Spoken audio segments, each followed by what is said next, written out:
ओम नमः शिवाय। श्री शिव पुराण विंध्येश्वर संहिता। भगवान शिव के लिंग एवं साकार विग्रह की पूजा के रहस्य तथा महत्व का वर्णन।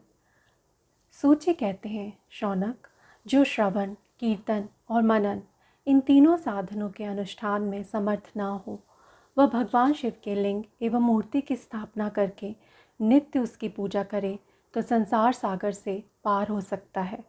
वंचना अथवा छल न करते हुए अपनी शक्ति के अनुसार धनराशि ले जाए और उसे शिवलिंग अथवा शिव मूर्ति की सेवा के लिए अर्पित कर दे। साथ ही निरंतर उस लिंग एवं मूर्ति की पूजा भी करे। उसके लिए भक्ति भाव से मंडप, गोपुर, तीर्थ, मठ एवं क्षेत्र की स्थापना करें तथा उत्सव रचाएं। वस्त्र, गंध, पुष्प, धूप, दीप तथा पुआ और शाक आदि व्यंजनों से युक्त भांति भांति के भक्ष्य भोजन अन्य नैवेद्य के रूप में समर्पित करें। छत्र, ध्वजा, व्यजन, चामर तथा अन्य अंगों सहित राजोपचार की भांति सब सामान भगवान शिव के लिंग एवं मूर्ति को चढ़ाएं। प्रदक्षिणा, नमस्कार तथा यथाशक्ति जप करें। आवाहन से लेकर विसर्जन तक सारा कार्य प्रतिदिन भक्ति भाव से संपन्न करें। इस प्रकार शिवलिंग अथवा शिव मूर्ति में भगवान शिव की पूजा करने वाला पुरुष श्रवण आदि साधनों का अनुष्ठान न करे तो भी भगवान शिव की प्रसन्नता से सिद्धि प्राप्त कर लेता है।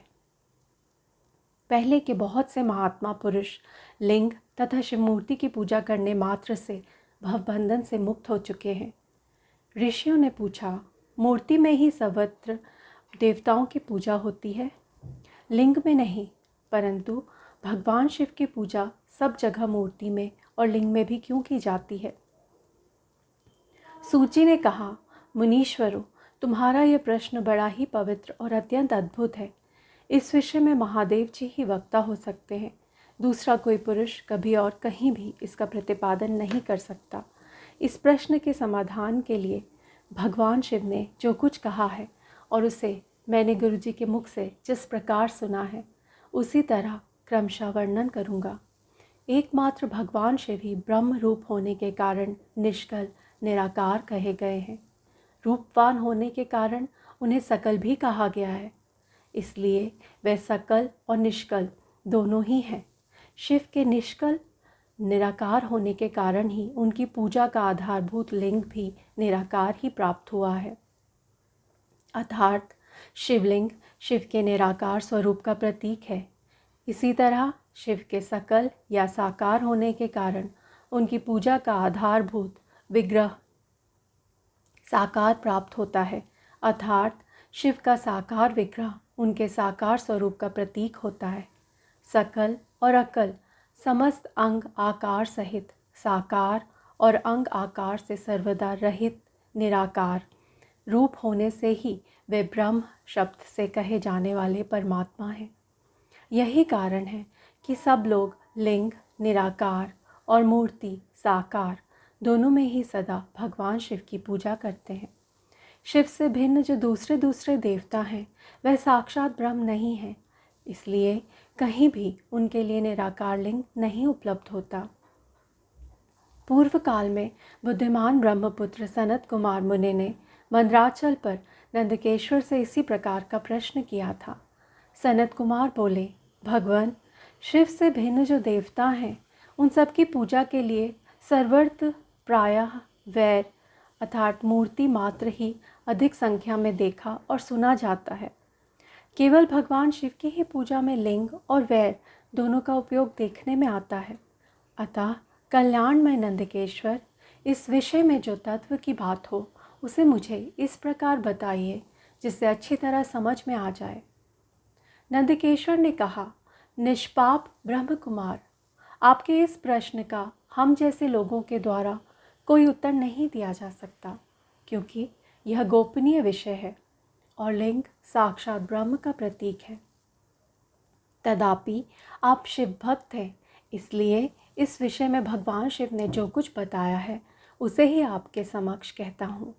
भगवान शिव ब्रह्म स्वरूप और निष्कल अर्थात निराकार है, इसलिए उन्हीं की पूजा में निष्कल लिंग का उपयोग होता है। संपूर्ण वेदों का यही मत है।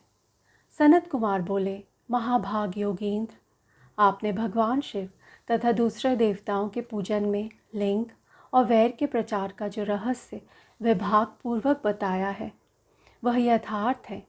इसलिए लिंग और वैर की आदि उत्पत्ति का जो उत्तम वृतांत है उसी को मैं इस समय सुनना चाहता हूँ। लिंग के प्राकट्य का रहस्य सूचित करने वाला प्रसंग मुझे सुनाइए। इसके उत्तर में नंदकेश्वर ने भगवान महादेव के निष्कल स्वरूप लिंग के आविर्भाव का प्रसंग सुनाना आरंभ किया। उन्होंने ब्रह्मा तथा विष्णु के विवाद, देवताओं की व्याकुलता एवं चिंता, देवताओं का दिव्य कैलाश शिखर पर गमन, उनके द्वारा चंद्रशेखर महादेव का स्तवन, देवताओं से प्रेरित हुए महादेव जी का ब्रह्मा और विष्णु के विवाद स्थल में आगमन तथा दोनों के बीच में निष्कल आदि अंतरहित भीषण अग्निस्तंभ के रूप में उनका आविर्भाव आदि प्रसंगों की कथा कही।